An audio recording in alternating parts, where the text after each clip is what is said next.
If you ask yourself, what do I want my attitude to be when things go wrong? You're not going to say, I want to be annoyed, I want to be upset.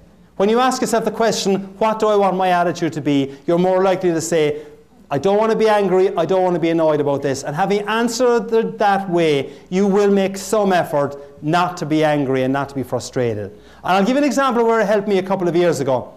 I was driving in the western suburbs of Chicago in heavy rush hour traffic. Came to a set of traffic lights, turned left at the traffic lights, and a few seconds after turning left, I noticed in my rear view mirror a mobile discotheque.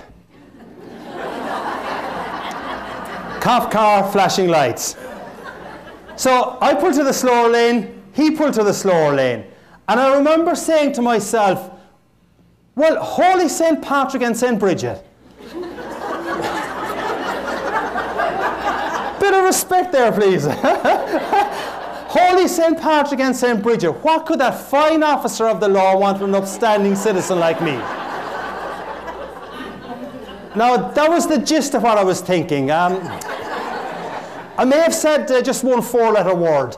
But for those of you whose mind is in the gutter, the word was oops. Which, as you all know, stands for uh-oh, police, stop. Right. So I pulled into a little small parking lot at the side of the road, and as I was pulling in, I said to myself, now why does he want to speak to me? And the only reason I could figure why he might want to speak to me was when I had turned left at the traffic lights, they were slightly red. But not by a whole lot now, mind you. So he is there on his computer checking me to see if in my case I'm a member of the Irish Republican Army, or even worse, a Cubs fan. Go White Sox! I have to tell you, depending on who I'm speaking to, I obviously try and put in a kind of an answer to that gets a reaction. But when I was speaking up near the Green Bay area a couple of years ago, I made the comment that the cop was checking to see if I was a member of the Irish Republican Army, or worse, a Packers fan. I didn't think I would get out of that room alive. So he was there checking my computer to see what my record was like. And I asked myself the question that I said you should ask when things go wrong. So I asked myself the question, what do I want my attitude to be? And I said there's no point in being antsy and annoyed about this. He probably doesn't understand the concept of slightly red lights. So in my side mirror, I see him walking up towards me. And this being Chicagoland area, I prayed that he had an Irish name. I prayed that he had this vision of Ireland, that the roads are still unpaved, that milk is brought to the creamery via donkey and cart, and that traffic lights, if they exist at all, are, well, basically advisory.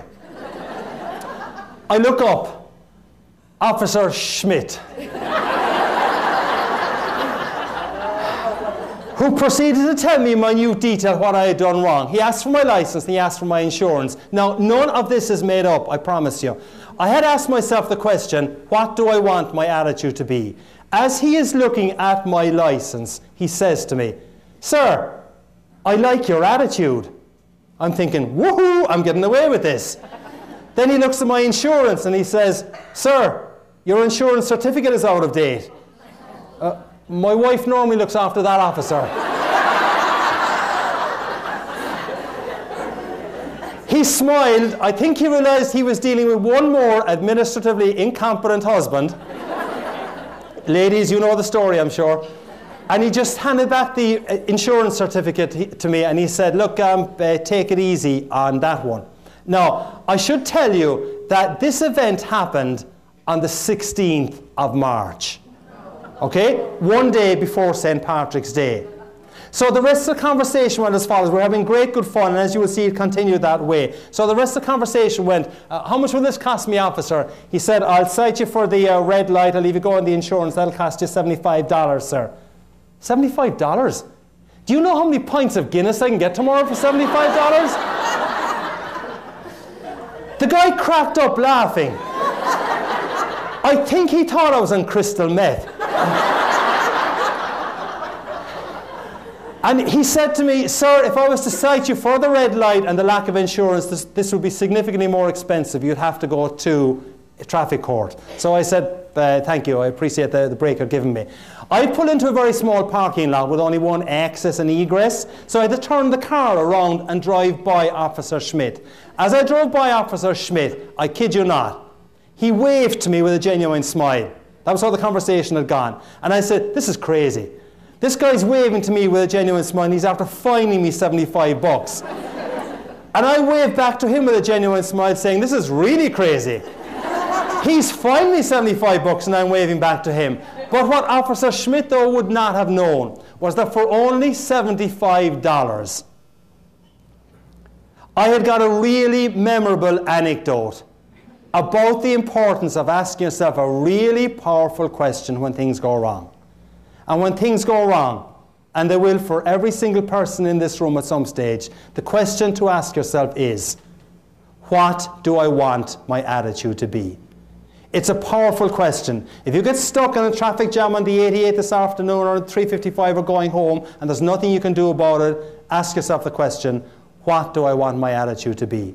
If you've got problems at work next week and something goes wrong, and it will, it's human nature, ask yourself the question, what do I want my attitude to be? If you've got a colleague who's struggling at work next week and you see that they're not in the best of form, if you can ask that person to remember what the Irish guy said last Friday.